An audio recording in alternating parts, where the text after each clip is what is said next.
Selamat datang kembali. Nah, kali ini kita mau gali lebih dalam. Bab 41 dari buku 99 Strategi Negosiasi, karya David Rosen. Judulnya Kembangkan Profil Target Anda. Kita akan coba bongkar, kenapa sih riset soal lawan bicara kita, mau itu klien, rekan kerja, siapapun lah, kenapa itu penting banget, bisa jadi kunci malah? Iya, betul.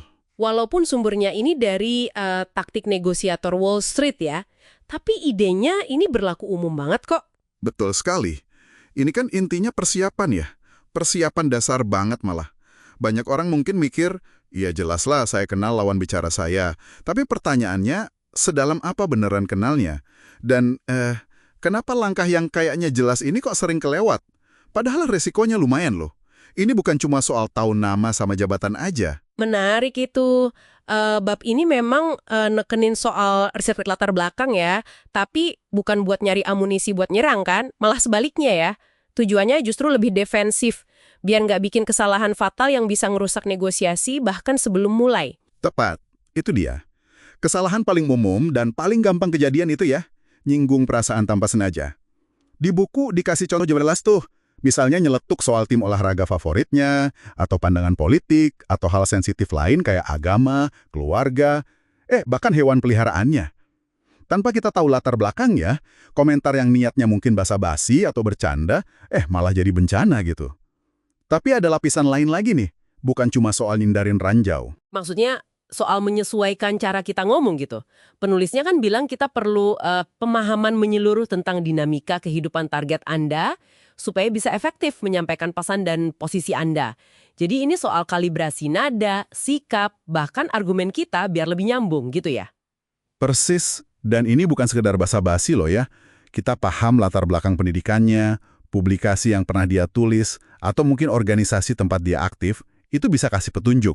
Petunjuk soal cara dia mikir, nilai-nilai apa yang dia pegang, informasi kayak tempat lahir, riwayat kerja, hobi, bahkan keyakinan, semua itu ngebentuk gambaran yang lebih utuh. Tujuannya bukan mau kepo atau gimana ya, tapi lebih ke membangun jembatan komunikasi yang lebih kuat aja.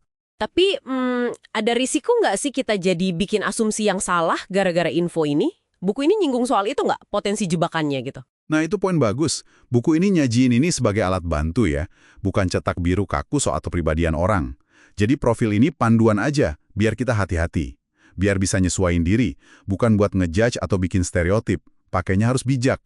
Contohnya, informasi soal katakanlah tragedi pribadi, itu gunanya murni biar kita nggak sengaja ngomong sesuatu yang nyakitin. Bukan buat dieksploitasi, sama sekali bukan. Oke. Terus gimana caranya dapetin info ini? Kalau dulu kan mungkin perlu detektif swasta mahal gitu ya, kayak disebut di buku. Nah kalau sekarang? Wah, sekarang sih jauh lebih gampang. Internet itu sumber daya luar biasa buat ini. Seringnya cepat dan gratis pula. Ya tentu tetap perlu etika ya, perlu disaring juga informasinya. Tapi aksesnya itu bikin strategi ini bisa diterapin siapa aja, bukan cuma buat negosiator kelas kakap. Ini alat yang ya bisa dibilang demokratis banget buat Anda pakai. Jadi, intinya buat Anda, pendengar kami, riset ini tuh investasi waktu yang penting banget.